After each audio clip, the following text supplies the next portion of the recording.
हो गोमटसार जीवकान की दिशा मार्गणा का प्रकरण अपने अंतिम चरण में है। अब 16 अधिकारों में से अंतर अधिकार के बाद भाव अधिकार और अल्प बहुत्व अधिकार, ये दो अधिकारों के साथ में ये पूर्ण अधिकार संपन्न हो जाएगा, ये मार्गणा संपन्न हो जाएगी। तो चलिए आगे बढ़ते हैं। आज हम लोग ज्यादा इसकी चर्चा नहीं है, भाव अधिकार और अल्प बहुत्व की चर्चा जो है वो बहुत थोड़ी सी चर्चा है, कुछ गाथाओं के द्वारा ही है, तो उसको आज पूर्ण कर लेते हैं। और अगर समय बचेगा तो थोड़ी सी रिवीजन करके आज लेशा मार्गणा को पूर्ण कर देंगे। ठीक है, चलिए। तो आपको अगली गाथा, गाथा क्रमांक 555। एक गाथा में भाव अधिकार है और अल्प बहुत अधिकार है, दोनों भी इसी में है। और उसके बाद में एक गाथा दी है लेशा रहित जीवों का स्वरूप बताने के लिए। तो ये दो गाथा है, अभी लेशा वार्गणा की बाकी है। चलिए यहां से हम आपको 555 नंबर की गाथा भाव और अल्प बहुत्व अधिकार का कथन करने वाली उसको देख लेते हैं, शेयर करते हैं।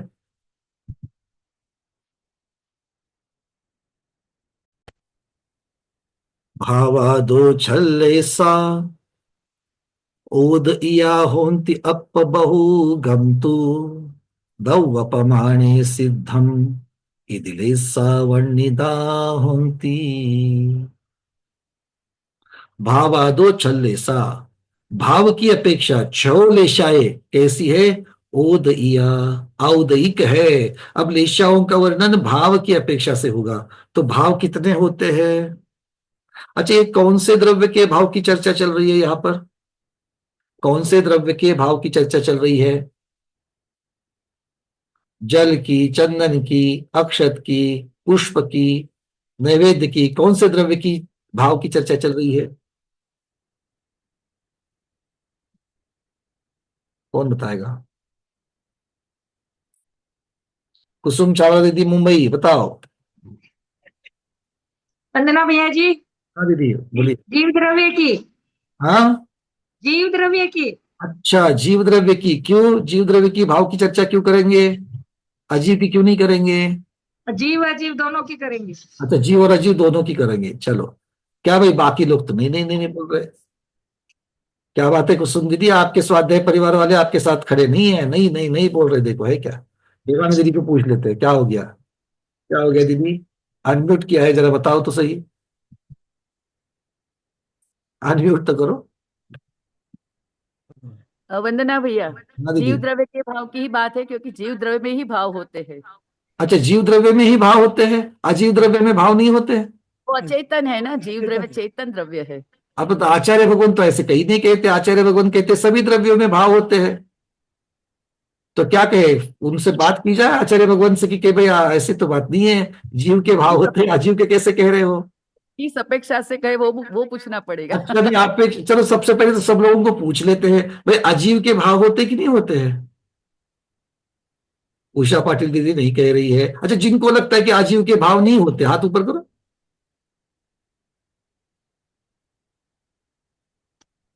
राजेश जी ने हाथ ऊपर नहीं किया, राजेश जी को पूछ लेते उनको, उनको हेलो। ऐसे बहुत लोगों ने तो हाथ ऊपर किए। बोलिए राजेश जी, क्या है, अजीव के भाव होते कि नहीं होते किससे हैं? बोल रहे हैं?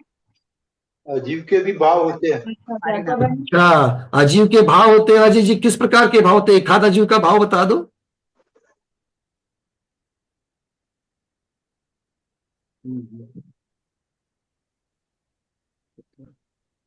जीवत्व भव्यत्व चित्तत्व। विके जैन जी क्या लग रहा है? अनम्यूट किया है। अजीव के भाव होते क्या? राजेश जी बोल रहे हो रहे हैं अजीव जी के, अजीव के भी भाव होते हैं। अच्छा, मौन है आपका, चलिए कोई बात नहीं, आपके चलने दो, कोई प्रॉब्लम नहीं है। मीनाक्षी दीदी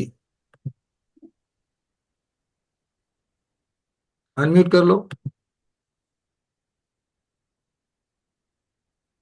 मीनाक्षी दीदी अनम्यूट कर लो। हाँ। जीव के ही असाधारण भाव होते हैं 53। अच्छा, असाधारण मतलब जो साधारण नहीं है, साधारण मतलब सामान्य, असाधारण मतलब विशेष। तो हाँ हाँ। सामान्य और विशेष क्या जीव के ही भाव होते हैं? पुद्गल के नहीं होते, धर्माधर्म के नहीं होते, आकाश काल के नहीं होते। अरे भाई एकांतवादियों, भाव मतलब परिणाम ये एकांत हो जाएगा। भाव मतलब स्वभाव, स्वभाव मतलब गुण, होते कि नहीं होते? भैया आपने तो द्रव्य संग्रह पढ़ाया ही नहीं है, हमें कैसे मालूम? पर सर्वार्थ सिद्धि का 5वां अध्याय तो पढ़ा है, तत्वार्थ सूत्र का 5वां अध्याय तो पढ़ा है, नहीं पढ़ा? बहुत जगह पर इसकी चर्चा की है द्रव्य की। सामान्य गुण, विशेष गुण, तो सामान्य भाव, विशेष भाव, और जो विशेष भाव है वो उस द्रव्य के उसी उसी के साथ होंगे। ज्ञान और चेतना, ये जीव का स्वभाव है कि नहीं है? है। स्वभाव, स्वतः के भाव। अच्छा, सिर्फ स्व के भाव मतलब जो स्वयंभू है वो स्वभाव कहलाते हैं। स्वयंभू अर्थात किसी ने निर्माण नहीं किए हैं, उस जीव के, उस द्रव्य के साथ में वो हमेशा से लगे हुए हैं, है ना? तो पुद्गल के वहां होते कि नहीं होते हैं? राजेश जी को उतना याद तो आ गया, अजीव जी, अजीव के भाव होते हैं, बट कौन से होते हैं थोड़ा सा। धर्म द्रव्य के भाव होते कि नहीं होते? नहीं होते। अभी भी नहीं बोल रहे हो? धर्म द्रव्य को भाव नहीं होता? अच्छा, अभी भी भाव की चर्चा करते वक्त भाव, स्वभाव,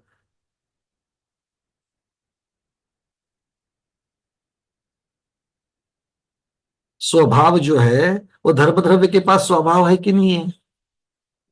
है। कौन सा है स्मिता दीदी? ते चालण्यास सहाय्य करते हे स्वभाव आहे का त्यांचं? किसके चलने में सहायक होता है? काय म्हटलं, जीवद्रव्याला सहाय्य करतं ना चालण्यास. अकेले जीव के? क्यों दुख दे रहे हो मेरे को आप लोग? आप भटक जाओगे, मैं पकड़ के लाऊंगा, फिर आप आधा एक पाव पाव चलोगे, फिर मैं आपको पकड़ के लाऊंगा, आप और एक पाव चलोगे, पूरा पूरा एक साथ बताओ। जीव द्रव्य और अजीव द्रव्य जो क्रियावती शक्ति की अपेक्षा से गतिमान होते हैं, उनकी गति में सहायक होने का स्वभाव किसका है? आपका है, मेरा है, किसका है? धर्म द्रव्य का है। अरे हाया ना, अब सब हा बोलेंगे। जीव द्रव्य और पुद्गल द्रव्य जो गतिमान है उसको ठहरने के लिए सहायक होना अधर्म धर्म का स्वभाव है कि नहीं है? तो वो उसका भाव है कि नहीं है? है। आकाश द्रव्य का अवगाहन देने का भाव है कि नहीं है? काल द्रव्य का वर्तने का भाव है कि नहीं है? सब है तो ना क्यों कह रहे हो? पुद्गल का रह गया था, वो भी बता दो। स्पर्श रूप गंध वर्ण, ये उसके स्वभाव है। ऐसे ही जीव द्रव्य के भाव, चेतना और ज्ञान, दर्शन ज्ञान, ये उसके भाव। और इसको, इसके अलावा अब आप जो कह रहे थे ना, नहीं नहीं अजीव के भाव नहीं होते, अगर ये भी सही है उत्तर, इसको गलत नहीं कहा जा सकता। क्यों? क्योंकि विवक्षा से कथन है। कहा गए मंग दीदी, तभी कह रहे थे ना, अपेक्षा अपेक्षा बोल रहे थे ना कुछ। हाँ, विवक्षा क्या है? विवक्षा ये है कि कर्म सदृश, कर्म सापेक्ष, कर्म सापेक्ष कोई भाव होता है क्या नहीं होता है? तो कर्म सापेक्ष भाव दो ही के होते हैं। कर्म सापेक्ष भाव दो ही के होते हैं। किसके किसके होते हैं? एक स्वयं पुद्गल के होंगे जो उसका स्वभाव है, और उसके सानिध्य में रहने वाले जीव द्रव्य के होंगे जो उसको संसारी जीव की अपेक्षा से स्वभाव और मुक्त या शुद्ध जीव की अपेक्षा से विभाव कहेंगे। अरे हाया ना, दूसरे के संगति से जो लग जाते हैं वो कहती ना मां, अरे मेरे बेटे में तो ये दुर्गुण थे ही नहीं, वो तो उसकी संगति में रहता है इसलिए पकड़ लिया। तो दूसरे की संगति से भी लग जाते कि नहीं लग जाते हैं? लग जाते हैं। तो दूसरे की संगति से जीव को कौन से स्वभाव लगे हुए हैं? जो कर्म सापेक्ष। अच्छा, जीव का दूसरा पर का मतलब किसका संबंध होता है? जीव का कर्म का होता है। कर्म छोड़ करके और किसी का, नो कर्म और कर्म दो ही का तो होता है, पुद्गल का होता है। तो उसकी अपेक्षा से क्या क्या करता है जीव? कर्म के उदय से औदयिक भाव होते हैं, कर्म के क्षय से क्षयिक भाव होते हैं, कर्म के उपशम से औपशमिक भाव होते हैं, कर्म के क्षयोपशम से क्षयोपशमिक भाव होते हैं, और जो कर्म के सापेक्ष नहीं है वो पारिणामिक भाव कहलाते हैं। तो कर्म के सापेक्ष भी भाव है कि नहीं है, और कर्म के निरपेक्ष भी भाव है कि नहीं है? कर्म के निरपेक्ष कौन से भाव होते हैं?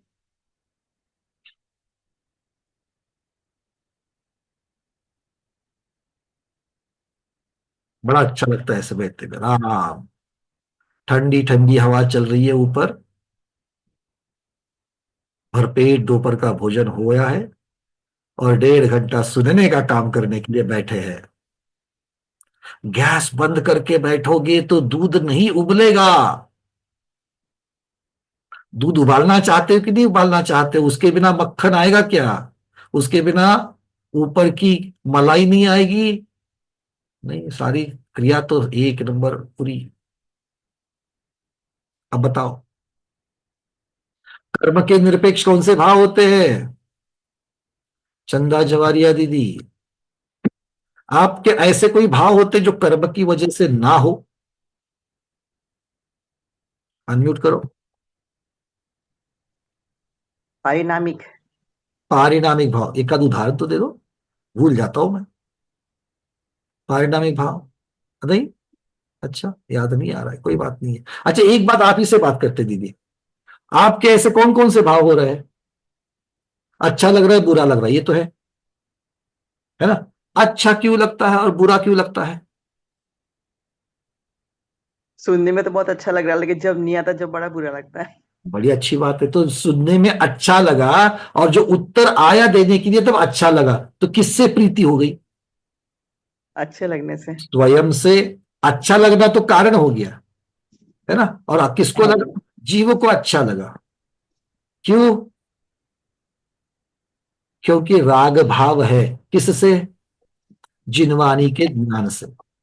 और सिर्फ जिनवानी के ज्ञान से नहीं, खुद के साथ भी, है ना? मुझे प्रश्न का उत्तर आया, इसीलिए मुझे खुशी हुई, और मुझे जिनवानी का ज्ञान हुआ, इसके लिए भी खुशी हुई। दोनों की वजह से खुशी हुई। तो ये राग भाव है कि नहीं है? जिनवानी के प्रति, स्वयं के प्रति, हाँ राग भाव है। राग है, हमको खुशी क्यों हुई? क्योंकि राग हमको भाव से हुई। राग भाव से हमको खुशी हुई, है कि नहीं? मतलब राग भाव क्या है? राग भाव क्या होता है? कर्म है कि नहीं है? कर्म है। कौन सा? 8 कर्मों में देखो, ज्ञानावरण कर्म है क्या? राग भाव होना, द्वेष भाव होना। जब खुद को उत्तर देने के लिए नहीं आता है तो स्वयं के प्रति ग्लानि होती है। छे, ये क्या हो गया, मुझे इतना स्वाध्याय करता हूं फिर वो उत्तर नहीं दे पाया मैं। तो वो द्वेष भाव किसके प्रति हुआ? खुद के प्रति द्वेष भाव हुआ। उत्तर ना देने वाले खुद के प्रति द्वेष भाव हुआ। तो द्वेष भाव जो मुझे हुआ है या राग भाव जो हुआ है, ये कर्म की वजह से हुआ कि नहीं हुआ? हुआ। हाँ, ये कर्म की वजह से हुआ। मुझे मालूम था किंतु अब याद नहीं आया। क्यों नहीं याद आया? स्मृति ज्ञानावरण कर्म का उदय। ज्ञानावरण कर्म का उदय। ज्ञानावरण को और हमने थोड़ा सा विस्तारित करते हुए स्मृति ज्ञानावरण, क्योंकि आपने पहले पढ़ा था, अब वो ढक गया है, तो स्मृति ज्ञानावरण कह लो, शुद्ध ज्ञानावरण कह लो,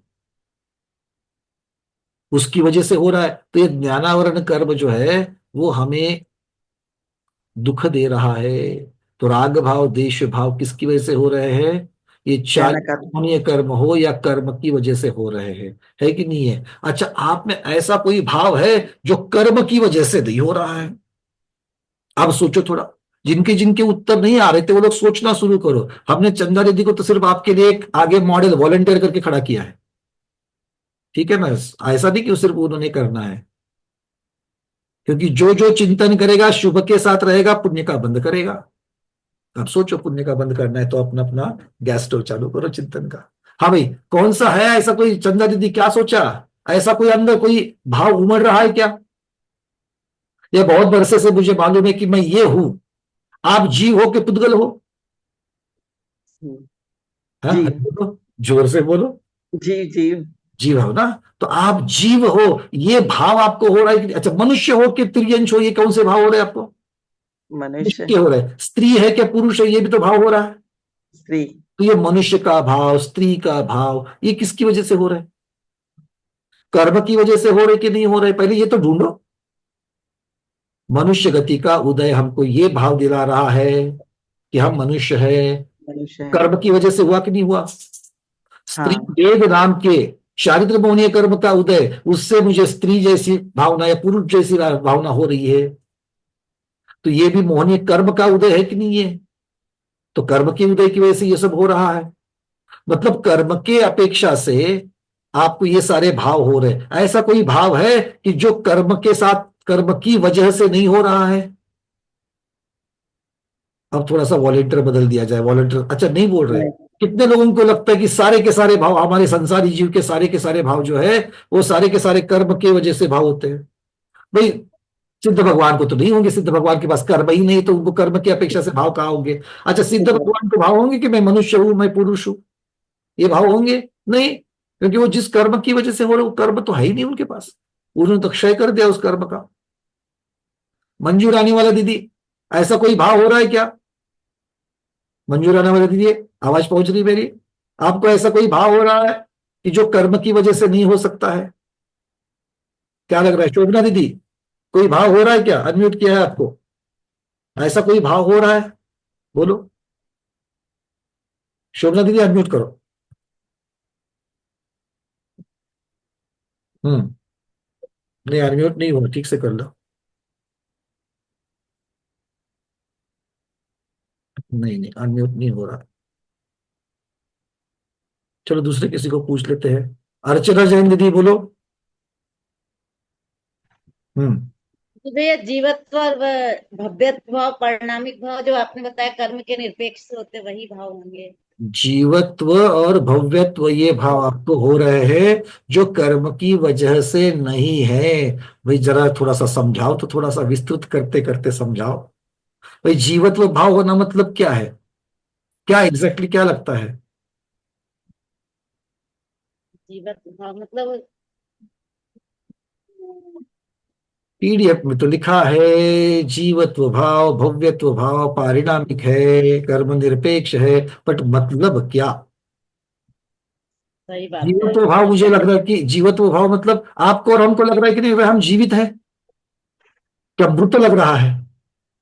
नहीं, जीवित है। जीवित पक्का? किस किसको लग रहा है जीवित है करके? सभी को लग रहा है। अरे ऐसा आप बोल रही दीदी, हाथ तो एक कभी नहीं उठा। जिनको लगता है हम जीवित है जरा हाथ तो उठाओ, क्योंकि जीवित है उसका हाथ उठ जाएगा भाई। अरे बाप रे। सुमंगला कोठारी दीदी, आप जीवित हो कि नहीं हो? अनम्यूट करके एक बार बता दो। आपने हाथ नहीं उठाया इसलिए पूछ रहा हूं। हाँ बोलो दीदी, जीवित हो कि नहीं हो? है ना? हाँ इसका जी, मतलब, हाँ इसका जी, मतलब आप जीव हो कि पुद्गल हो? जीव, जीव है। जीव है तो कौन सा कर्म बता रहा है कि हम जीव है? कोई है 148 प्रकृतियों में कोई कि जो हमको बताए कि हम इसकी वजह से, क्योंकि अगर कर्म की वजह से अगर हम लोग जीव होते तो सिद्ध भगवान को जीव कैसे कहते? सिद्ध भगवान के पास तो एक भी कर्म नहीं है। अरे हाँ या ना? जी, हाँ मतलब क्या है कि जीव है ऐसा लगना, जीव है ऐसा भाव होना, ये किसी कर्म का काम नहीं है। मतलब ये कर्म निरपेक्ष हो गया, कर्म की वजह से नहीं। और कौन सा भाव है? व्यत्व। भव्यत्व भाव दीदी ने बता दिया। कौन सा भाव? भव्यत्व भाव। एक बार बता तो देना भाई, भव्यत्व आपको भव्य है ऐसा लग रहा है क्या? भव्य ऐसा लगता है? झूठ नहीं बोलना, सोचेंगे तो लगेगा ना। भव्य है ऐसे भाव होना, सोचोगे तो होगा। अच्छा सोच जो मतलब जिनको मन है वही भव्य होते हैं क्या? नहीं, ये भव्यत्व भाव जो है ये मुख्यता से सम्यक दर्शन आदि रत्नत्रय को प्रकट करने की क्षमता की अपेक्षा से होता है। भव्य मार्गणा देखिए ना, इसके पहले देखिए भव्य मार्गणा। तो आचार्य भगवान कह रहे हैं भव्य मार्गणा हो गई क्या अपनी?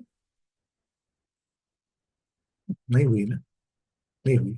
इसके आगे है, इसके आगे होने वाली है, कोई बात नहीं। तो भव्य अर्थात ये रत्नत्रय प्रकट करने वाली, तो ये भी कोई किसी का कर्म के वजह से नहीं होती। तो चलिए वापस वापस आ जाते हैं। तो कर्म की वजह से होने वाले भाव मतलब कर्म के उदय से होने वाले भाव, जैसे हमने चर्चा की, मनुष्य है, स्त्री है, पुरुष है, ये सारे जो भाव हो रहे हैं वो कर्म की वजह से हो रहे, कर्म के उदय से हो रहे। तो कर्म के उदय से होने वाले भाव औदैहिक भाव बोल जाते हैं। तो ये वाले जो भाव है कर्म से संबंध या उसके साथ में मिक्स होने की वजह से जो भाव होने वाले हैं, ऐसे जीव के पास 5 प्रकार के भाव है। कर्म के उदय से होने वाले औदैहिक भाव, कर्म के क्षय से होने वाले क्षयिक भाव, कर्म के उपशम से होने वाले औपशमिक भाव, कर्म के क्षयोपशम से होने वाले क्षयोपशमिक भाव, और किसी भी कर्म के संबंध से ना होने वाले या कर्म निरपेक्ष भाव जो है वो पारिणामिक भाव है। अब आता है प्रकरण लेश्या का। आचार्य भगवान ने यहां पर वाक्य क्या लगा दिया, शब्द क्या लगा दिया, जो 6 की 6 लेश्या है, जो 6 लेश्या है, भावादो छल लेसा, भाव की अपेक्षा 6 लेशाए ओदया होती, औदैहिक है। क्यों कहा होगा लेश्या को औदैहिक, क्यों कहा होगा? अब तक का जो अपना लेश्या मार्गणा का अभ्यास हो चुका है वो बतावे। अब तक का मतलब जितने भी बैठे यहाँ पर, कोई ना कोई तो लेश्या मार्गणा का प्रकरण अटेंड किया होगा ना। भले पिछले 2 दिन नहीं थे, उसके पहले 2 दिन नहीं, कभी एक हफ्ता भर नहीं थे, भैया उधर गए थे इधर। चलो ठीक है, तो अब बताओ तो सही कौन से कर्म के, क्योंकि औदैहिक भाव कह रहे मतलब कर्म के उदय से होती है लेश्या, तो कौन से कर्म के उदय से भाव होते हैं? मीना विनायक दीदी जरा बताओ कौन से कर्म के उदय से होते हैं? भैया जी मोहिनी कर्म कषाय। मोहनी कर्म, बहुत बढ़िया। जो कषाय ये उसका कारण कहा गया है, वो कषाय मुख्यता से मोहनीय कर्म का उदय है। एक कारण हो गया। दूसरा कारण, योगों की प्रवृत्ति, हाँ, योग के परिणाम। तो योग की प्रवृत्ति जो होती है वो कौन से कर्म के कारण होती है, कौन से कर्म के उदय से होती है? शोभना दीदी अनम्यूट होता है कि देखिए जरा, आप हैंड रेस तो कर रही हो।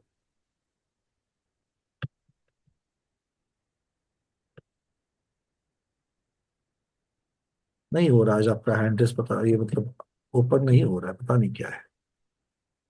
चलो कुसुम जैन दीदी इंदौर बताइए।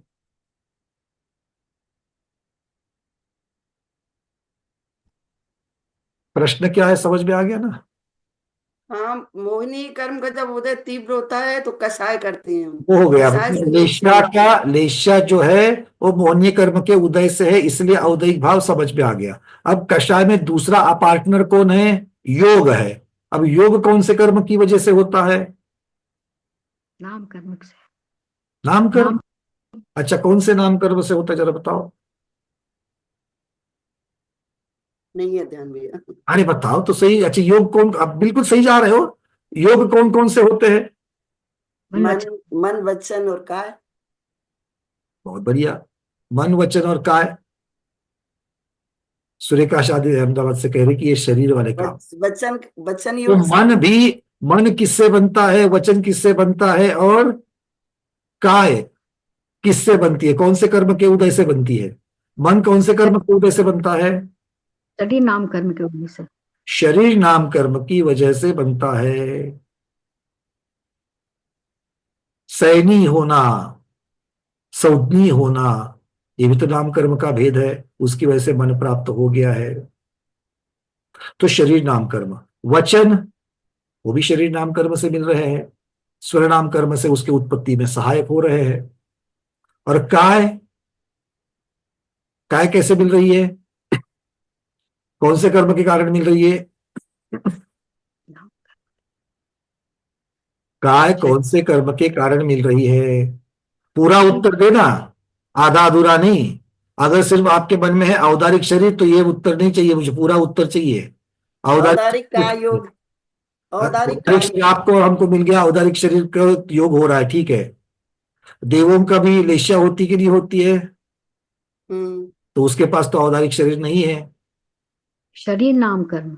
बहुत शरीर बढ़िया, शरीर नाम कर्म। तो शरीर नाम कर्म के जो भेद हो जाएंगे उसकी वजह से तो हमको होगा ही होगा लिखा योग, ठीक है। क्लियर है? अरे हाँ तो बोलो, ना तो बोलो। हाँ चलिए, बहुत बढ़िया। मतलब नाम कर्म का उदय मुख्यता से यहाँ पर अगर हम लोग लगा लेंगे तो नाम कर्म के उदय की वजह से योग हो रहा है, योग में सहायता हो रही है, और योग की वजह से लेशा हो रही है। तो इसका मतलब है कर्म के उदय की वजह से तो हो रहा है। तो औदैहिक भाव है। दिमाग में यही है कि कोई ये प्रश्न गुगली तो नहीं है, ऐसे चेहरे करके क्यों बैठे हैं? अरे अगर है तो है, ज्यादा से ज्यादा क्या होगा, सही होगा, नहीं तो गलत होगा। पर जो अपने दिमाग में है वो बोलना तो शुरू करो। ऐसा कहीं यहाँ पर कुछ हुआ है क्या? भाई यहाँ पर अगर आपका उत्तर गलत हो गया तो स्वाध्याय के पश्चात कोई तो आकर के आपको चार मार करके गया है? नहीं, ऐसा नहीं हुआ ना? नहीं, कुछ भी नहीं होता। कोई टैक्स वगैरह बढ़ गया क्या? आज गलत हो गया करके आपको टैक्स देना पड़ा? नहीं हुआ। कोई जुर्माना, कोई फाइन, ऐसा तो नहीं होता। फिर बिंदास बताओ ना भाई, क्या प्रॉब्लम है ना? ज्यादा से ज्यादा क्या होगा? गलत है तो ज्ञान की प्राप्ति होगी, और सही है तो खुशी होगी कि मुझे बताने के लिए आ गया। चलिए, बहुत बढ़िया। आचार्य भगवान कहते हैं भावादो छल्लेसा ओदया होंती। तो भाव अधिकार की अपेक्षा से बता दिया। अब क्या कह रहे हैं? अप बहुगम तू, अप बहुगम तू, तो अल्प बहुत्व को क्या कह रहे हैं? दव्य प्रमाणे सिद्धम। संख्याधिकार में दव्य प्रमाण से जो लेशा का वर्णन हुआ था उसकी अपेक्षा से संख्या अधिकार याद आ रहा है?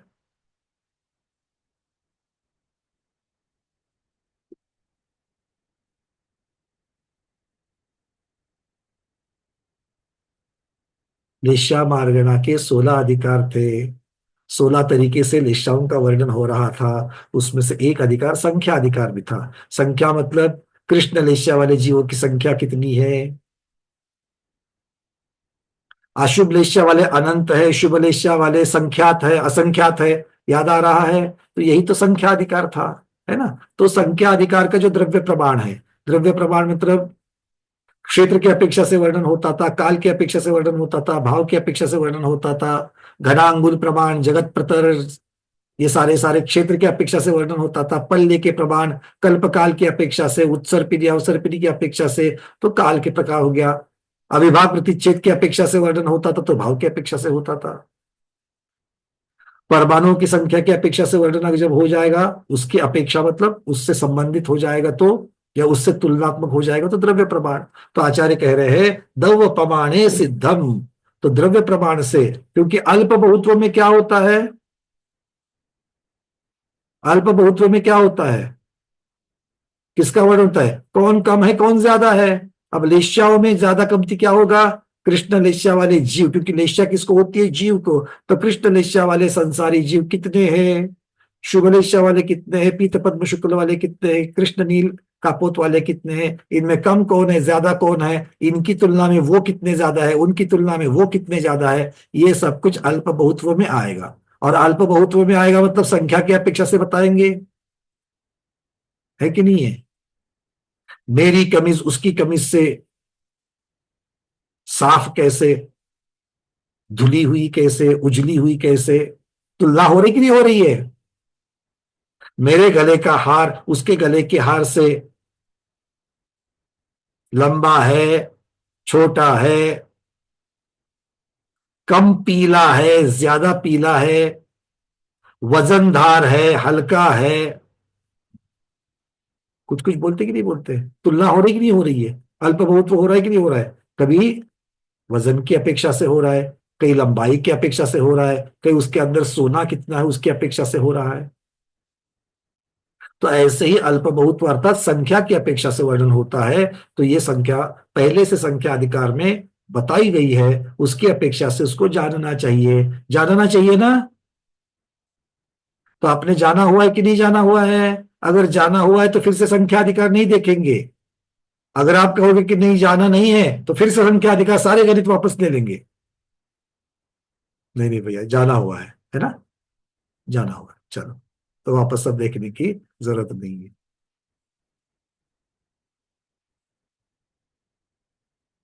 चिंता नहीं करना, वापस गणित को नहीं ले रहा हूं। जिसको जिज्ञासा है, जो भूल गए हैं, वापस उन वीडियो को निकाल करके देख लेना, हो जाएगा। ठीक है, चलिए। जो आगे बढ़ना चाहते हैं, फिर से गणित का ध्यान भी नहीं करना चाहते, हमारे साथ चलो।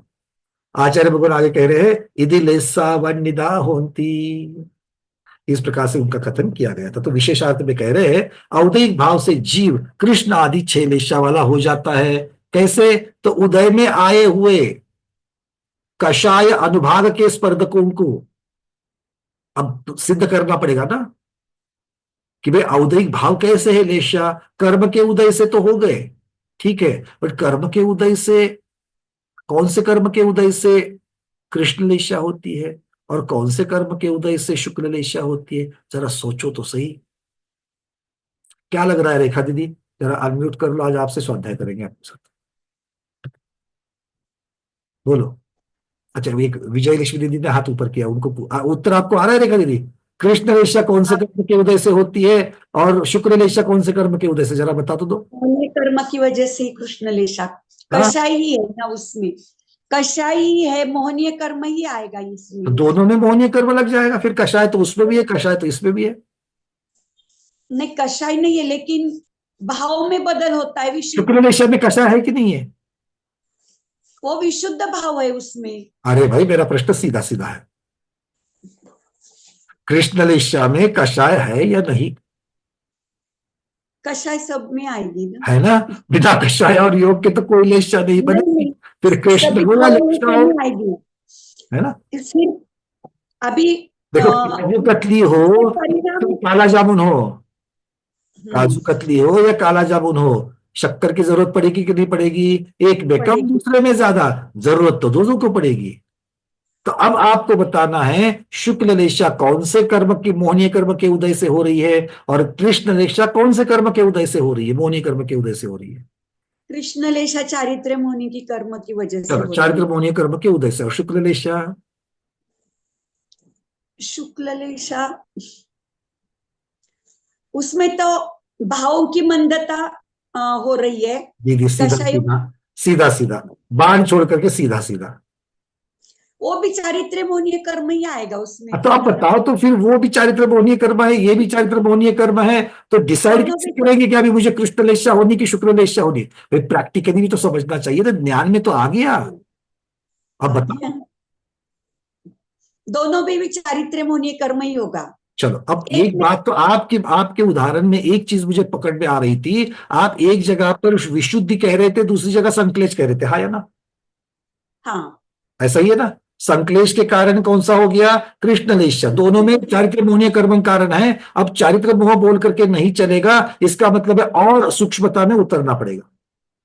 तो चारित्र मोह के कारण, जो चारित्र मोहनीय कर्म जब तीव्र होगा तब कृष्ण लेशा होगी, जब चारित्र मोहनीय कर्म मंद होगा तो शुक्ल लेशा होगी। मोटा मोटी में यही तो कहा जाएगा अशुभ और शुभ लेशा के लिए। क्यों रोहिणी दीदी?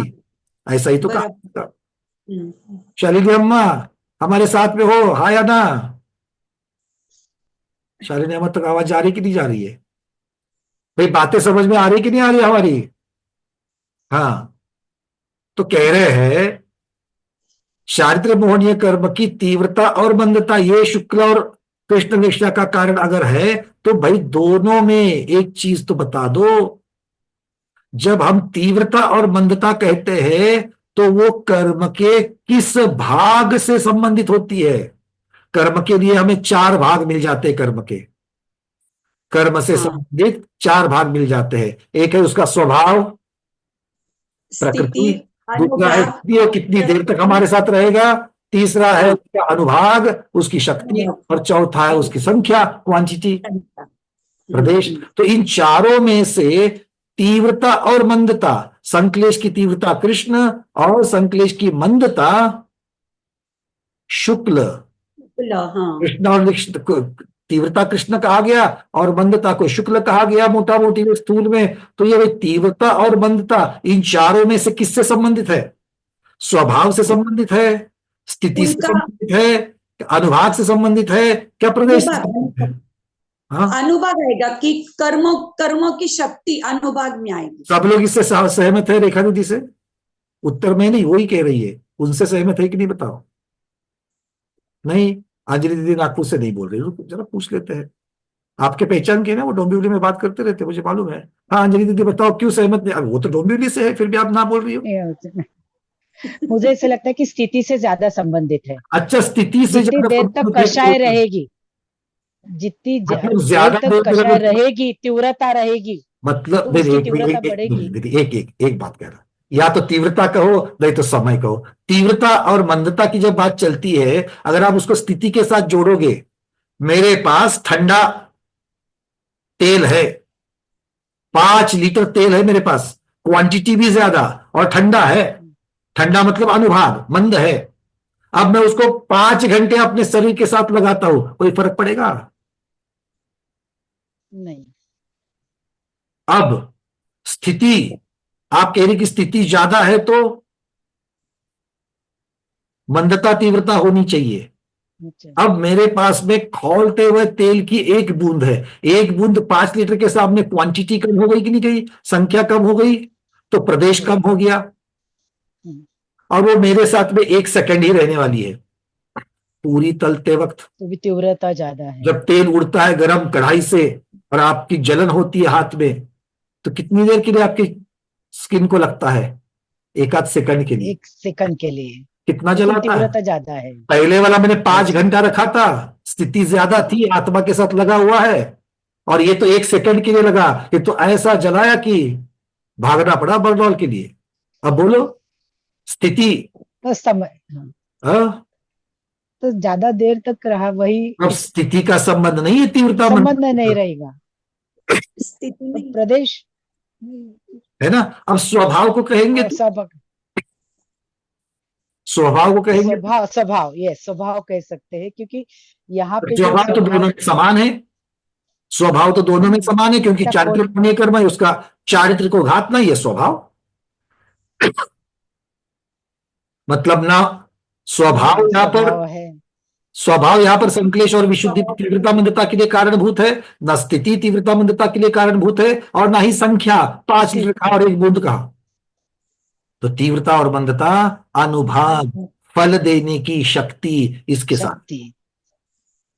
उस तेल के खौलते हुए तेल की शक्ति कितनी थी और ठंडे तेल की शक्ति कितनी थी? है कि नहीं तीव्रता और मंदता? मतलब चारित्र मोहनीय कर्म भले संख्या में कम हो, भले थोड़े समय के लिए उदय में आ जाए, पर ज्यादा से ज्यादा तकलीफ दे सकता है कि नहीं? कब? अगर उसका अनुभाग तीव्र हो तो। भाई बात समझ में आ रही है? सब लोग सहमत हो इससे? चाहे तो 1 मिनट में यहाँ पर पढ़ करके सुना सकता हूं आप लोगों को, नहीं ये आपके अंदर से उत्तर आना चाहिए। ठीक है, तो ये कह रहे हैं, अब सब लोग सहमत है अनुभाग से संबंधित है। सुभद्रा दीदी ने कुछ नहीं बोला, रुको प्रतिभाधारियों को पूछते हैं, दीदी क्या बात है, आप सहमत हो कि नहीं है? कोई प्रतिभाधारियों की सहमति हमको आवश्यक है। वीके जैन साहब ने तो आज मौन ले लिया, अष्टमी है। क्या लगता है सुभद्रा दीदी, सारे प्रतिभाधारियों को आप मीनाक्षी दीदी वगैरह सब लोग है प्रतिभाधारी, बोलो बोलो सुभद्रा दीदी, आपको क्या सहमत हो कि नहीं हो आप? वंदना भैया जी। अभी तेल का ज्यादा आदम की बात नहीं, तेल वाला उदाहरण बताया था, उसमें खौलता हुआ तेल ज्यादा दाहक होगा या ठंडा तेल ज्यादा दाहक होगा?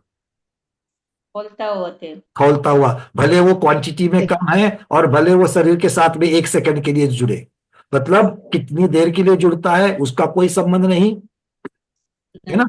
क्वांटिटी संख्या कितनी कम है उसका संबंध नहीं, कम ज्यादा है तो भी, किंतु दाहकता कितनी है, मतलब फल देने की शक्ति, अनुभाग कैसा है, उसके ऊपर कर्म का चारित्र का संक्लेश और मंदता उसके ऊपर निर्भर है। अब चूंकि हम सब लोग अनुभाग की चर्चा कर रहे हैं रेखा दीदी, तो अनुभाग को कर्म के साथ में कैसे जोड़ते हैं? कर्म का कौन सा हिस्सा होता है जो अनुभाग से संबंधित है? स्पर्धक, निषेक, परमाणु, अविभाग, प्रतिच्छेद, कौन सा वाला? मेरे पास 4 चीजें हैं कर्म की। कर्म के एक छोटे टुकड़े को मैं परमाणु कह रहा हूं क्योंकि कर्म है, तो परमाणु कह रहा हूं। उसके दूसरे छोटे हिस्से को अविभाग, प्रतिच्छेद कह रहा हूं। उसके एक टुकड़े को, छोटे टुकड़े को निषेक कह रहा हूं। इसमें से कुछ होगा।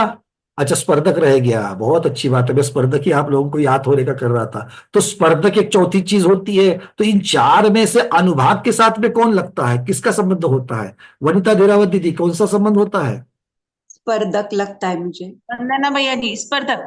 स्पर्धक, बहुत बढ़िया। और वनिता दीदी, निषेक किसको कहते हैं? किसकी अपेक्षा से कहते हैं? स्थिति की अपेक्षा। स्थिति की अपेक्षा। बहुत बढ़िया। मतलब क्या हो गया? चर्चा हो रही अनुभाग की, अर्थात यहाँ पर कर्म के स्पर्धकों की चर्चा होगी। सबको समझा? अच्छा, कर्म के स्पर्धक कहते हैं आधे लोगों की चेहरे के ऊपर तो इतना आधा भाग जो ना एकदम काला काला दिख रहा है। ये क्या हो गया? कर्म के स्पर्धक मतलब कौन सी स्पर्धा में भाग लेते हैं करके स्पर्धक कहलाते हैं? उषा पाटिल दीदी, रनिंग में भाग लेते हैं, स्विमिंग में भाग लेते हैं कर्म, चेस में, क्रिकेट में, फुटबॉल में। स्पर्धक तो कहते हैं ना। स्पर्धक शब्द सब लोग पहचानते नहीं पहचानते? पहचानते। जो स्पर्धा में भाग लेता है वो स्पर्धक। तो यहां पर कौन से स्पर्धक की बात चल रही है? कौन सी स्पर्धा की बात चल रही है? कषाय के स्पर्धा। अच्छा, कषाय के मतलब एक दूसरे के साथ में कषाय करने की स्पर्धा। कर्म के निषेक वो है उनकी। अब ये दीदी निषेक कह रही है। अभी थोड़े दिन पहले सब लोगों ने हाँ बोल दिया था। निषेक मतलब स्थिति और स्पर्धक मतलब अनुभाग। तो स्थिति को लाना है वापस यहाँ पर? नहीं। अनुभाग को स्पर्धक अनुभाग में होते हैं। तो स्पर्धक मतलब क्या है? स्पर्धक किसे कहेंगे? जिनमें होते हैं वो स्पर्धक। हाँ, फल देने की शक्ति होती है ना उनमें। फल देने की शक्ति। अगर शक्ति कहो तो अविभाग प्रतिच्छेद हो जाएगा, भाव की अपेक्षा हो जाएगा। किंतु हम अनुभाग की अपेक्षा, फल देने की शक्ति की अपेक्षा से, अनुभाग की अपेक्षा से कहेंगे तो स्पर्धक मतलब कर्म के छोटे छोटे परमाणु, उनमें जो फल देने की शक्ति है। परमाणु में क्या क्या शक्ति है देखो। कर्म को अगर मैं तोड़ते तोड़ते तोड़ते, कर्म क्या होता है? कर्म का तो एक गुच्छा होता है। गुच्छे के अंदर क्या क्या होता है? छोटे छोटे वर्ग वर्गणाएं होती है। और कर्म के परमाणु का समूह वर्ग कहलाता है। तो जो छोटे छोटे परमाणु है उसके अंदर, उस कर्म के, अगर मैं उसको निकाल, बूंदी का लड्डू, कर्म मतलब बूंदी का लड्डू। अब लड्डू तो तोड़ दिया, आधा हो गया, आधे को तोड़ा, 1/4 हो गया, और तोड़ते तोड़ते तोड़ते तोड़ते क्या हो गया? एक बूंदी रह गई। अब बूंदी को कह रहे हैं। अब बूंदी में तो अलग अलग चीजें हैं।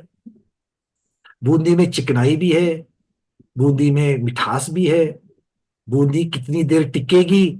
4 दिन टिकेगी, 8 दिन टिकेगी, क्या फ्रिज में रखेंगे तो और 15 दिन टिकेगी? बहुत सारी चीजें हैं उसके साथ, है नहीं?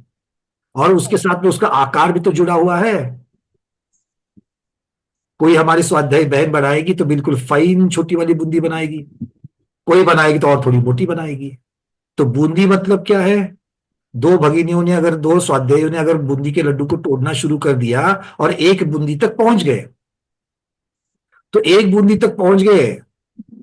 रेखा दीदी के पास जो बूंदी है उसका आकार छोटा है, उषा पाटिल दीदी के पास जो बूंदी मिल गई उनका आकार बड़ा है, क्योंकि उन्होंने बड़ी वाली तली थी, उनकी छन्नी बड़ी थी।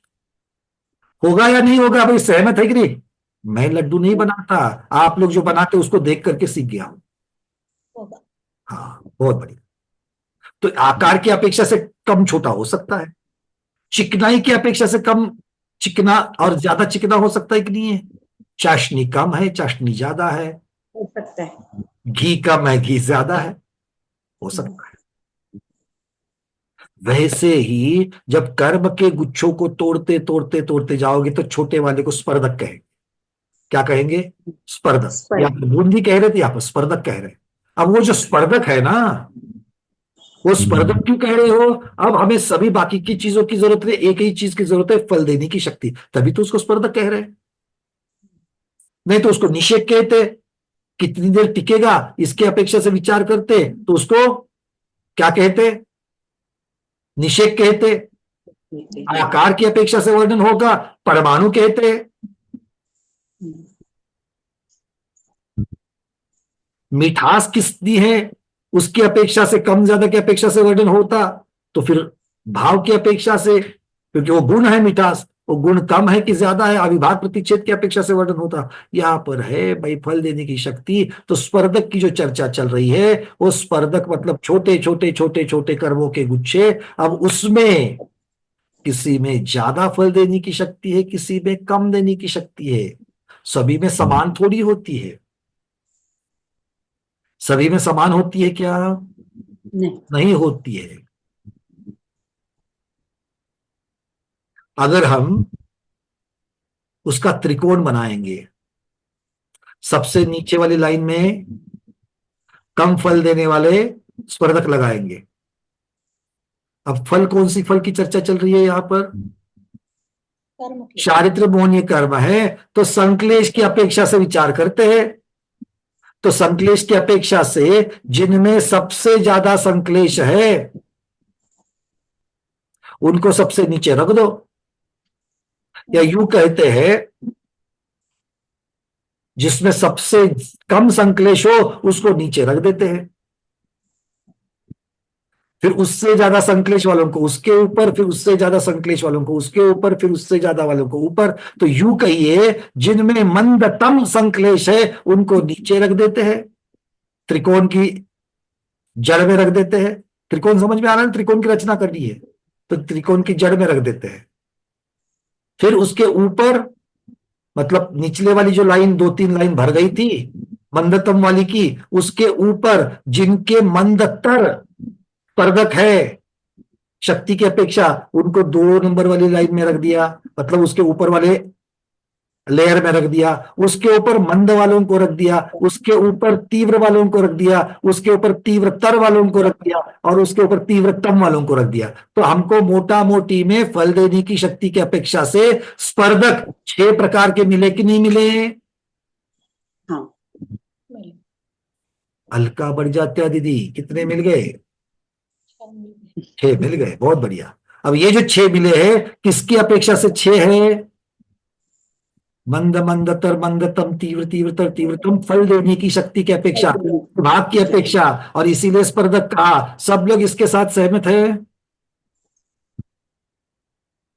इसी हमने कह दिया सबसे नीचे वाले लेयर को, जो सबसे मंदतम संक्लेश वाला था, उसको कह दिया शुक्ल लेशा, उसके ऊपर रख दिया पद्मलेशा, फिर पीतलेशा, फिर कापलेशा, फिर नीललेशा, फिर ये किसकी अपेक्षा से कह दिया? अनुभाग की अपेक्षा से कह दिया। और अनुभाग किसमें है? स्पर्धक में है। स्पर्धक किसके है? मोहनीय कर्म के है। तो अगर इस सारे कथानक को हम लोग आगम की भाषा में कहेंगे, मोहनीय कर्म के स्पर्धकों को उनकी तीव्रता की अपेक्षा से 6 भागों में विभाजित कर दिया। मंदतम, मंदतर, मंद, तीव्र, तीव्रतर, तीव्रतम, इन 6 अनुभागों में उनका बंटवारा कर दिया। एक एक ग्रुप का उदय, एक एक प्रकार के स्पर्धकों का उदय उस प्रकार की लेशा को निर्माण कर रहा है। तो उदय किसका हो रहा है? मोहनीय कर्म के स्पर्धकों का उदय हो रहा है। पहले कह दिया मोहनीय कर्म का, अब चूंकि ये चर्चा चलेगी तीव्रता की अपेक्षा से, इसलिए अनुभाग शब्द लगा दिया। तो मोहनीय और अनुभाग की अपेक्षा से स्पर्धक शब्द लगा दिया। तो मोहनीय कर्म के स्पर्धकों का उदय जिस प्रकार का होगा तो जीव की लेशा उस प्रकार की होगी। बोलो हाँ। ठीक है। अब इसी को आचार्य, सबको समझ में आ गई बात? ये बस इतनी सी बात है, यही तो है क्या? भाव अधिकार। अब आचार्यों के शब्दों में समझ लेते हैं। आचार्य क्या कह रहे हैं यहां पर? उदय में आए हुए कषाय अनुभाग, कषाय मतलब चारित्र मोहनीय कर्म का अनुभाग, उसके स्पर्धकों को, गुच्छों को जघन्य स्पर्धक से लेकर के उत्कृष्ट स्पर्धक तक स्थापित करो। तो त्रिकोण की जो रचना बनाई वही तो हमने स्थापना कर ली। करी कि नहीं करी? किससे करी? लौंग से करी कि फूलों से करी? ओ, फूल से कर दी, चलेगा, ठीक है। स्थापना तो करी। आचार्य कह रहे स्थापना करो, स्थापित करो, मतलब अपने मन में उसकी रचना करो। ठीक है। कैसे? उनको 6 भागों में विभक्त करो, स्पर्धकों को। तो सबसे पहला भाग मंदतम कषाय अनुभाग का है, सबसे नीचे। फिर इसके उदय से उत्पन्न कषाय शुक्ल लेशा है। फिर कहते हैं दूसरा भाग मंदतर कषाय अनुभाग का है, जिसके उदय से उत्पन्न हुई कषाय पद्मलेशा है। तृतीय भाग मंद कषाय का अनुभाग का है, और उसके उदय से उत्पन्न कषाय तेजोलेशा है।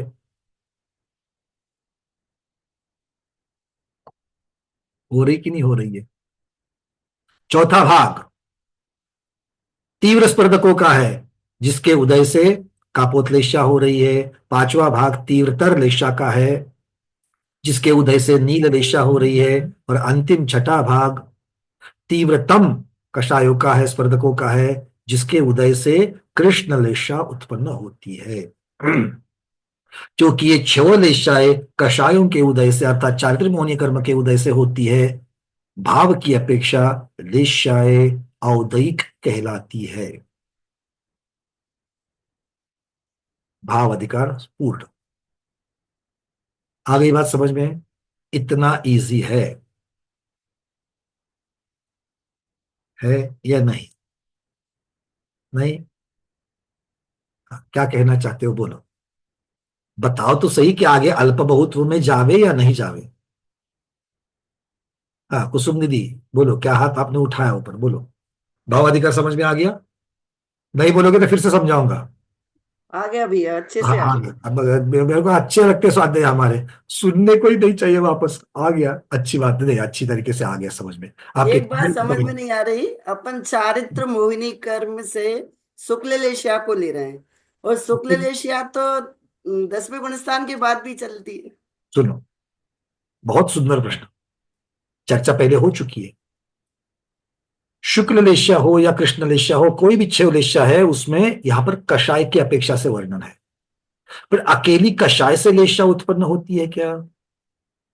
योग भी तो कारण है। कषाय और योग दोनों में से अगर एक भी कारण उत्पन्न है, लेशा आ जाएगी। अब जब कषाय उत्पन्न होती तो योग रहता ही रहता है, जुदा नहीं होता। पर योग जब रहता है तब कषाय रहेगी, यह जरूरी नहीं। इसलिए दोनों में से एक भी कारण अगर उत्पन्न है तो क्या होगा? योग भी रहेगा तो लेशिया रहेगी। पति कमावे नहीं तो पत्नी कमावे, घर चलेगा कि नहीं चलेगा? चलेगा। किसी कारण से पति का देहांत हो गया, पत्नी कमा रही है, घर चलेगा कि नहीं चलेगा? चलेगा। बढ़िया, इस प्रकार से समझ लो इसको। ठीक है, चलिए, बहुत सुंदर। ठीक है। हाँ भैया, और किसको क्या कहना है भावनिश्चय के बारे में? अर्चना दीदी। भैया जी ये तो समझ में आया मुझे, वही अभी मैंने एक्चुअली शुरू से पढ़ा नहीं है, तो प्रकृति स्थिति अनुभाग इसका बहुत ज्यादा क्लियर नहीं है, तो हमेशा इसी में गोचे खाती हूँ। कोई बात नहीं, आनंद तो आ रहा है, भगवान की वाणी सुन रही हो। जी ये अभी आपने जो बताया वो पूरा क्लियर हुआ, लेशा पूरा क्लियर हुआ, लेकिन स्थिति प्रकृति अनुभाग स्पर्धक ये वाला चैप्टर मैंने पढ़ा ही नहीं है। चलो, आप जैसे कितने लोग हैं जिनको प्रकृति स्थिति अनुभाग और प्रदेश समझ में नहीं आते हैं? उनके लिए एक छोटा सा उदाहरण देता हूं, बाकी आगम की बातें बाद में। छोटा सा उदाहरण, एक आपके पास हापुस के आम की गुठली है। अभी आम का सीजन महाराष्ट्र में तो शुरू हो चुका है, कर्नाटक महाराष्ट्र में शुरू हो चुका है, तो गुठलियां देखने को मिल रही है।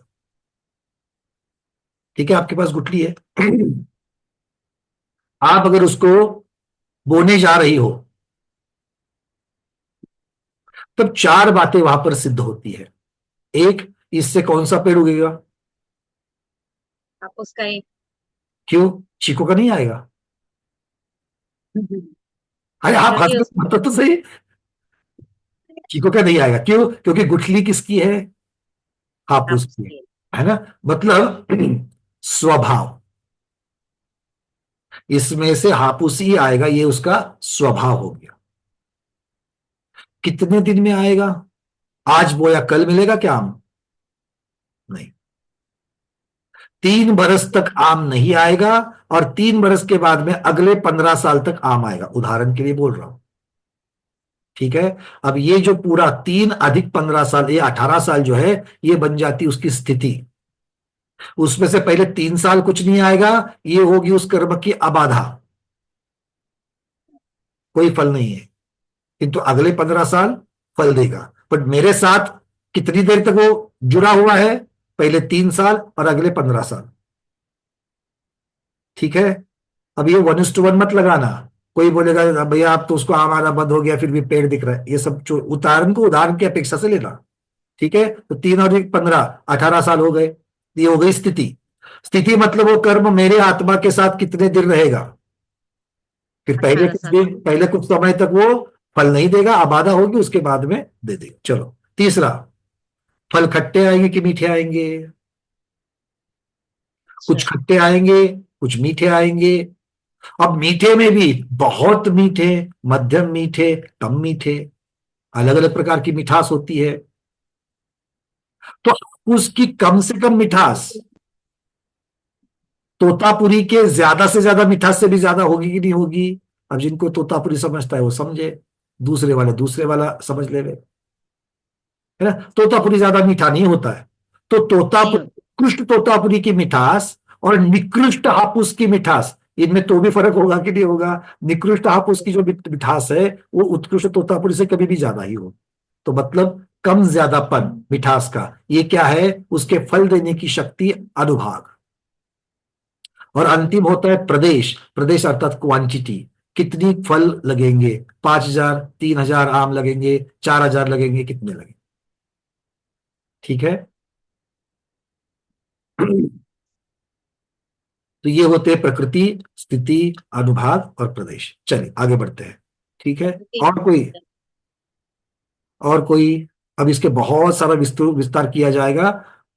आपको सरवार सिद्धि की पीडीएफ होगी, या फिर आपके पास ऑलरेडी लिंक है उसके वीडियो की, तो 8वें अध्याय को जरूर सुन लेना। ठीक है, बंद प्रकरण को।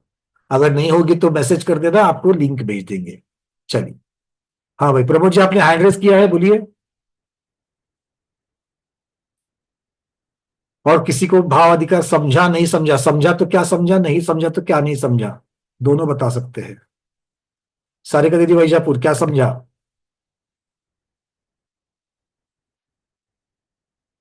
नहीं हुआ। हाँ अनम्यूट हो गया। हाँ हो गया, बोलिए।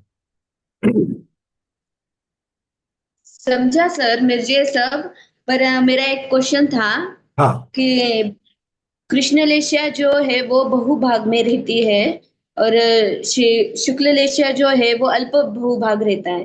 तो ये इसमें ट्रायंगल में जो है वो नीचे ऊपर है, तो वो छोटा भाग है वो कृष्णलेशिया का। ट्रायंगल अलग अलग बनेंगे। हाँ वही। स्थिति वाला ट्रायंगल अलग बनेगा, क्योंकि कौन सा स्पर्धक का, एक स्पर्धक की आपने रचना कर दी तीव्रता बंद अपेक्षा से, दूसरी होगी कितनी देर तक मेरे आत्मा के साथ रहेगा। कोई 2 मिनट के बाद निकल जाएगा, कोई 10 मिनट के बाद निकल जाएगा। तो जो 10 मिनट के बाद निकल जाएगा वो त्रिकोण में ऊपर में रहेगा, नीचे से निकलते जाते रहते हैं। तो इस अच्छा। स्थिति के लिए अलग से बनेगा, अनुभाग के लिए अलग से बनेगा, और प्रदेश के लिए अलग से बनेगा। हाँ ठीक है, वही समझना। चलिए। Thank you. और कोई? सबको क्लियर है? एक बार बोलो हाँ। हाँ, बहुत बढ़िया। अब चलते हैं अल्प बहुत्व अधिकार की तरफ। उसके पहले जो दीदी ने प्रश्न कहा था वही प्रश्न यहां पर उठा है। यदि कषायोदय से लेश्या की उत्पत्ति होती है तो क्षीण कषाय जीव के लेश्या के अभाव का प्रसंग आ जाएगा। क्षीण कषाय गुणस्थान मतलब कौन सा गुणस्थान?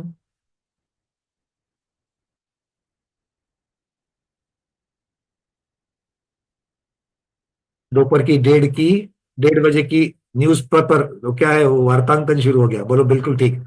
अरे 10वां गुणस्थान कह रहे कोई, क्षीण कषाय को कोई 10वां गुणस्थान कह रहे, जरा उनको पूछ लेते हैं कौन कौन है 10वें गुणस्थान वाले।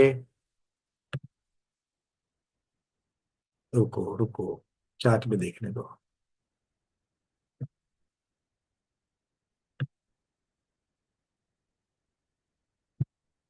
रोहिणी दीदी आपको 10वां कहना है, अनम्यूट किया है, बोलो। क्षीण कषाय गुणस्थान, 12 अच्छा 12वां कहना है, चलो कोई बात नहीं 12वां। तो 10वां किसी को नहीं कहना है ना। क्षीण शब्द का अर्थ वीक हो गया है, ऐसा नहीं होता। क्षीण का अर्थ होता है क्षय, क्षीण का अर्थ होता है क्षय, ठीक है। तो आगे की अपेक्षा इसका मतलब है 12वां गुणस्थान। चलिए बहुत बढ़िया। तो 12वें गुणस्थान में तो आचार्य भगवान वही कह रहे हैं कि क्षीण कषाय जीवों में लेश्या के अभाव का प्रसंग आता अगर सिर्फ और सिर्फ कषाय के उदय से लेश्या की उत्पत्ति मानी जाती, किंतु शरीर नाम कर्म के उदय से भी उत्पन्न योग लेश्या कहलाता है। इसीलिए कर्म बंध में निमित्त ये जो योग है वो योग अर्थात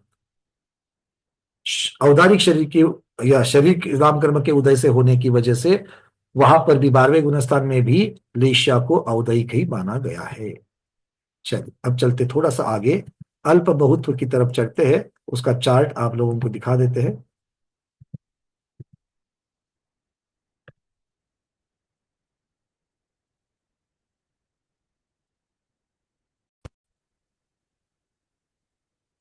तो आपको दिख रहा है कि भाव की अपेक्षा छवलेश्य औदयिक है, जो कषाय की प्रवृत्ति जो औदयिक है उसकी वजह से भी हो रहे हैं, और योग प्रवृत्ति वो भी औदयिक है उसकी वजह से हो रही। औदयिक योग प्रवृत्ति किससे होती है? शरीर नाम कर्म के उदय से, और कषाय मोहनीय कर्म के उदय से, ठीक है, इसलिए औदयिक। अब अल्प बहुत्व में क्या कह रहे हैं? अल्प बहुत्व मतलब कौन जीव ज्यादा है कौन जीव कम है, इसकी चर्चा संख्या अधिकार में हुई है, वही यहां पर आएगी। तो सबसे कम कौन है? शुक्ल लेशा के जीव सबसे कम कितने हैं? असंख्यात है। कितने हैं? असंख्यात। भाई असंख्यात क्यों कहा शुक्ल लेशा वालों को? जल्दी जल्दी बोलना। शुक्ल लेशा वाले जीवों को असंख्यात क्यों कहा? कौन बताएगा कारण?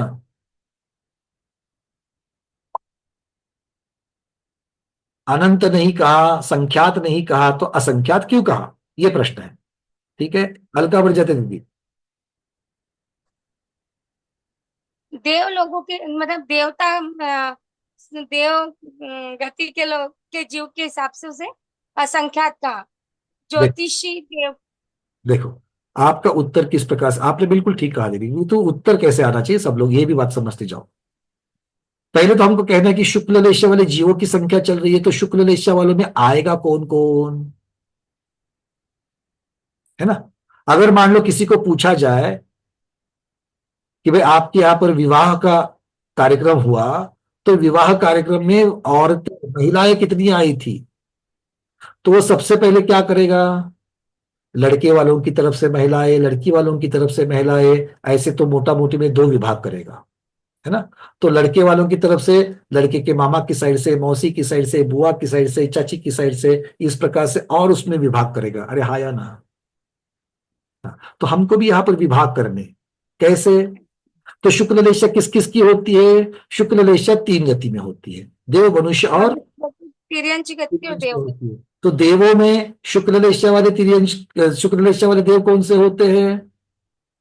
कल्पवासी देव और मतलब कल्पवासी देव भी होते हैं और कल्पपन्न देव भी होते हैं, नीचे भवनात्रिक देव भी होते हैं, दोनों ही होते हैं।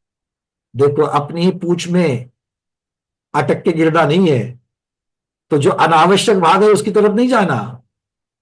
देवगति में शुक्ल लेशा की चर्चा चल रही है, 13वां स्वर्ग और उसके ऊपर के देवों की खत्म। भवनात्रिक की तो पीतलेशा होगी, पहले स्वर्ग युगल में पीतलेशा होगी, फिर दूसरे स्वर्ग युगल से लेकर के 12वें स्वर्ग तक पद्मलेशा होगी, और उसके ऊपर मतलब 13वां स्वर्ग युगल 13वां स्वर्ग और उसके ऊपर के देवों की शुक्ल लेशा होती है, वो असंख्यात है। मध्यलोक में तिर्यंश शुक्ल लेशा वाले हैं, उनकी संख्या भी भोग भूमियों की अपेक्षा से असंख्यात है, और मनुष्य संख्यात है, तो तीनों को मिलाकर के असंख्यात हो जाएगी। इसलिए ना संख्यात कहा, ना अनंत कहा, असंख्यात कहा। इस प्रकार से आपसे उत्तर अपेक्षित है। चलिए, बहुत बढ़िया एक्सरसाइज शुक्ल लेशा के बारे में हो गया। तो शुक्ल लेशा वाले असंख्यात है। पद्म लेशा वाले कितने हैं? तो कहते वो भी असंख्यात है, किंतु शुक्ल लेशा से असंख्यात गुना है, बड़ा वाला असंख्यात। अब पद्म लेशा वाले जीवों को असंख्यात क्यों क्यों कहा? कौन बताएगा? पद्म लेशा वालों को स्मिता दोषी दीदी, असंख्यात क्यों बताया? या पाच ते 12 पर्यंत पद्मलेशावाले आहेत ना, मग त्यांची संख्या जास्त येईल म्हणून 3 से 12 बता देगा, 3 से 12 भी चलेगा, 5 से 12 भी चलेगा। चलिए, वहां पर भी पद्मलेशा के मतलब क्या है? ये स्वर्ग कौन से है? ब्रह्मोत्तर लांतो नहीं, वो नहीं पूछ रहा हूं मैं, मतलब कौन सी गति के जीव है? पूना वाले है, लखनऊ वाले है, फलटन वाले है, गुलबर्गा, कहाँ से है? देवगति के भैया। हाँ हाँ हाँ, मतलब वो नहीं समझता ना दीदी, क्या कहे, ठीक है, याद नहीं रहता कभी कभी। तो देवगति के ये स्वर्गों के देव कह दिया। चलो, बहुत बढ़िया। और हो गए पद्मलेशा वाले? नाही म्हणजे त्यांची संख्या जास्त आहे म्हणून शुक्ल लेशापेक्षा पद्मलेशा असंख्यात थोडं जास्त आहे त्यांच्या। बहुत बढ़िया, वो हो गई। और किस कौन है उसमें असंख्यात में? और कौन कौन जुड़ेंगे पद्मलेशा वाले? और कौन से जीव जुड़ेंगे? पद्मलेशा वाले तिर्यंश और पद्मलेशा वाले मनुष्य, सबको लेंगे, ठीक है, सबको जोड़ेंगे तो असंख्यात ही कहलाएंगे। चलिए, पीतलेशा वाले कौन बताएगा? सुजाता शाह दीदी, पीतलेशा बताओ, वो कितने हैं? वो भी असंख्यात है, किंतु पद्मलेशा से भी असंख्यात गुना है, बताओ।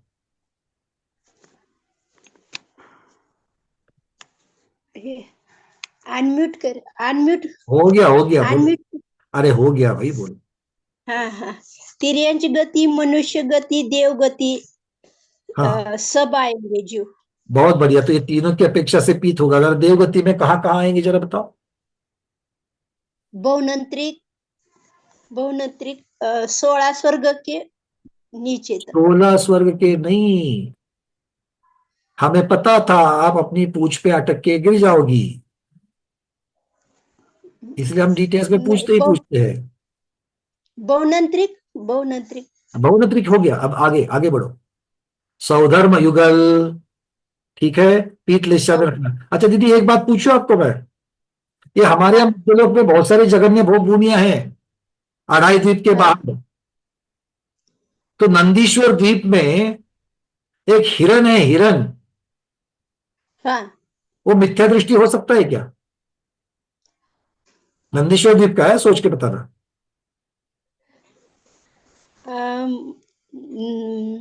हो सकता है, क्योंकि वो तिर्यंश गति का है। अच्छा, तिर्यंश गति का है मतलब? तो कौन से गति का होता तो नहीं होता? देवगति का होगा तो नहीं होता। अच्छा, देवगति में कोई मिथ्या दृष्टि नहीं होता? होता है। हाँ, तो फिर होता है। ऐसा गति नहीं बोल रहा कि आप कौन सी गति को ऐसा कहोगे? सभी गतियों में सम्यक दृष्टि मिथ्या दृष्टि है। इतना ही कहना है कि भैया भोग भूमि है, भोग भूमि में दोनों प्रकार के जीव मिलते हैं, सम्यक दृष्टि और मिथ्या दृष्टि। तो हिरण कुछ भी हो सकता है, ये भी हो सकता है, वो भी हो सकता है। अच्छा, अगर मान लो मिथ्या दृष्टि है तो मूल प्रश्न पर आते, मिथ्या दृष्टि है तो उसकी कृष्ण लेशा हो सकती है, पर उसकी शुक्ल लेशा हो सकती है क्या? नहीं, शुक्ल लेशा नहीं होती। नहीं होगी ना। अच्छा, और कौन, और किसको लग रहा है कि शुक्ल लेशा नहीं होती? नंदीश्वर द्वीप का भोग भूमिया, मिथ्या दृष्टि हिरण, उसकी शुक्ल लेशा हो सकती है क्या? हो सकती है। अच्छा, हो सकती है। नंदीश्वर द्वीप में है ना, तो हो सकती है। अच्छा, नंदीश्वर द्वीप है इसलिए हो सकती है कह रही है दीदी। अगर दीदी मान लो नंदीश्वर द्वीप तो 8वां द्वीप है और हमारे 13वें द्वीप तक तो रचनाएं हैं, मान लो 25 नंबर के द्वीप में है, अब बोलो 25 नंबर के द्वीप में होगी क्या शुक्ल लेशा? नहीं हो। अच्छा, कौन बताएगा और आगे? ज्योत्सना शाह दीदी, भोग भूमिया मिथ्या दृष्टि जीव है 25 नंबर के द्वीप में, हाँ तो उसकी शुक्ललेशा हो सकती है क्या? हो सकती है भैया। दीदी ये तो कह रही हाँ, वो तो ना कह रही है। ऑलरेडी जब वो तो नंदीश्वर था द्वीप, इसलिए नंदीश्वर द्वीप हाँ नहीं। सुजाता दीदी आपको ऐसे नहीं सोचना है, ठीक है ना, क्योंकि किसी भी द्वीप में हो, कहीं पर भी हो, हाँ अगर मिथ्या दृष्टि है तो मिथ्या दृष्टि की भी 6 लेशा हो सकती है तिर्यंचों में। हो सकती है, हाँ हो सकती है। और मनुष्य भी है, तो मनुष्य तिर्यंचों में मिथ्या दृष्टि हो या चौथे गुणस्थानवर्ती सम्यक दृष्टि हो, दोनों की भी 6 दिशा हो सकती है, ठीक है। ये इस प्रकार के प्रश्न मैं आपको इसलिए पूछता हूं क्योंकि उसके ऊपर बाह्य निमित्तों का, नंदीश्वर द्वीप हो, भोग भूमिया हो, इसका कोई परिणाम मिथ्या दृष्टि के ऊपर नहीं होता है, ठीक है। उसके परिणाम, अब भोग भूमि जीव की बात चल रही थी, ठीक है ना, तो अशुभ लेशा जो है भोग भूमियों में नहीं पाई जाती है, शुभ लेशा ही पाई जाती है, ये पहले समझ लेना, ठीक है। तो तिर्यंच और मनुष्य की अपेक्षा से वर्णन करते हुए भी कहाँ का वर्णन हो रहा है, क्या नहीं हो रहा है, कहां पर क्या सिद्धांत बने हुए हैं, उसकी अपेक्षा से देख करके हमें उत्तर देना चाहिए, ठीक है। चलिए, ज्यादा अगर हम लोग इसको सामान्य रूप से रखोगे तो फिर उसका कथन अलग से करना पड़ेगा, नहीं तो एकांत तैयार हो जाता है। चलिए, अब आते हैं कापोतलेशा की तरफ। कापोतलेशा वाले जीव अनंत लोक प्रमाण है। अनंत लोक प्रमाण का अर्थ क्या होता है, कौन बताएगा? जल्दी जल्दी जल्दी, अनंत लोक प्रमाण, अनंत लोक प्रमाण किसे कहते हैं? शोभा अजमेरा दीदी, अनंत लोक प्रमाण किसे कहेंगे? जो पूर्ण लोक में व्याप्त है हम्म, और जिस जिसे संख्या में मापा नहीं जाएगा उसे अनंत कहेंगे। जिसे मापा नहीं तो लोक में जो पूरे फैला है उसको अनंत होता है क्या? क्या होता है, मतलब उसको मापा जा सकता है? हाँ, अनंत, अनंत लोक प्रमाण। अनंत लोक प्रमाण मतलब लोक को मापा नहीं जाता है इसलिए अनंत। नहीं नहीं, हाँ, पूरे लोकाकाश में हम्म। अनंत प्रमाण में जो व्याप्त है। देखो यहाँ पर वो जीवों की संख्या बता रहे हैं। हाँ, अनंत लोक प्रमाण शब्द का अर्थ क्या करेंगे?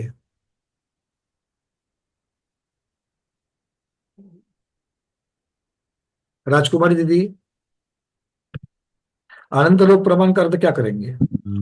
लोक को अनंत भाग से गुणा करेंगे तो लोक को अनंत में भाग से गुणा बराबर करेंगे। संख्या आ जाएगी। आप लोगों ने इसके पहले हमारे जितने भी लेक्चर हुए हैं, ऑलमोस्ट हर एक लेक्चर में इस प्रकार की चर्चा की जाती है।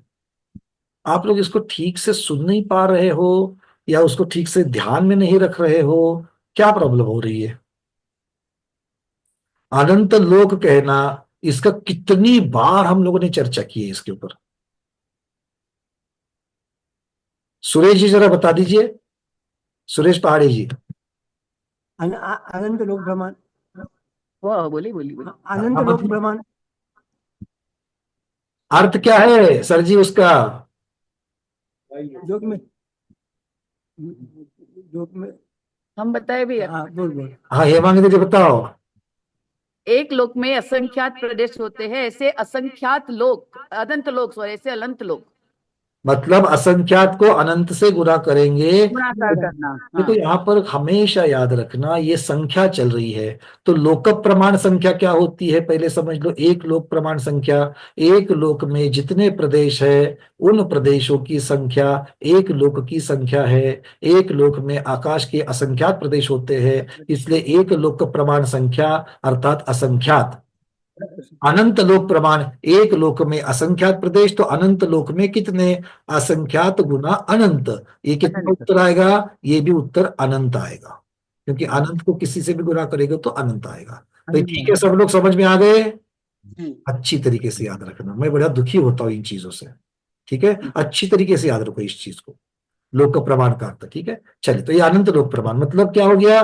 कापोतलेशा वाले अनंत है। कौन सा अनंत? अनंत लोक वाला अनंत। नील वाले कितने हैं? तो आचार्य भगवान कह रहे हैं वो भी अनंत लोक प्रमाण है, किंतु कापोत लेश्या से कुछ अधिक। यहां पर गुणाकार नहीं बताया, जैसे पहले असंख्यात गुना बोल रहे थे, यहां पर गुणाकार नहीं बताया, कुछ अधिक इतना बता दिया। ठीक है, बात समझ में आ गई। 50 से 3 गुना 150 होता है। 50 का संख्यात गुना 200 होगा, 250 होगा, 300 आदि होगा। किंतु 50 से कुछ अधिक जब कहोगे तो 55, 58, 60, 65 ये कहा जाएगा। ये होता है कुछ अधिक। ठीक है, चलो। कृष्ण लेश्या वाले जीव वो भी अनंत लोक प्रमाण है, किंतु नील लेश्या से कुछ अधिक है। ठीक है, तो इस प्रकार से ये अल्प बहुत्व यहां पर बताया गया है। और अब अंतिम गाथा आचार्य भगवान हमें यहां पर कह रहे हैं, जो अलेश्या वाले जीवों का स्वरूप या लेश्या रहित जीवों का स्वरूप है। तो लेश्या रहित जीव कौन कौन से होते हैं उनकी चर्चा यहां पर की जा रही है। किन्नादिलेस रहिया संसार विन्नि गया अनंत सुहा, सिद्धिपुरम संपत्ता अलेसिया ते मुने यौवा। कह रहे हैं कि नादि लेस रहिया, कि कृष्ण आदि लेश्याओं से रहित है, और संसार विन्नि गया, जिनका संसार संपन्न हो गया है, जिनका संसार विनिष्ट हो गया है। संसार मतलब भटकना, संसरण इति संसारः, जिनका भटकंती, जिनका परावर्तन, पंच परावर्तन जिनके नष्ट हो चुके हैं। और सिद्धिपुरम संपत्ता, जो सिद्धिपुरी के संपत्ति से युक्त है, अर्थात अनंत सौख्य से जो युक्त है, और वो है अलेस्या, उन्हें लेश्या रहित जानना चाहिए। तो ये सिद्ध परमेष्टि प्रधान रूप से वर्णन और गौण रूप से 14वें गुणस्थानवर्ती जीवों का भी है। इसलिए अलेश्या वाले जीवों के 2 भेद हो जाएंगे। प्रधान रूप से सिद्ध भगवान, क्योंकि ये वर्णन जो उनको लागू होता है वो प्रधान रूप से सिद्ध परमेष्टि को लागू होता है, गौण रूप से अलेश्या वाले नैगम नय की अपेक्षा से अलेश्या वाले जीव 14वें गुणस्थानवर्ती अयोग केवली भी कहलाते हैं। जो कृष्णादि, तो इनके 4 लक्षण यहां पर दिए गए हैं। जो कृष्ण आदि लेश्याओं से रहित है, जो 5 प्रकार के संसार से समुद्र से पार है। तो 5 प्रकार के समुद्र कौन से हैं? उद्गल परावर्तन, क्षेत्र परावर्तन, काल परावर्तन, भाव परावर्तन और भव परावर्तन।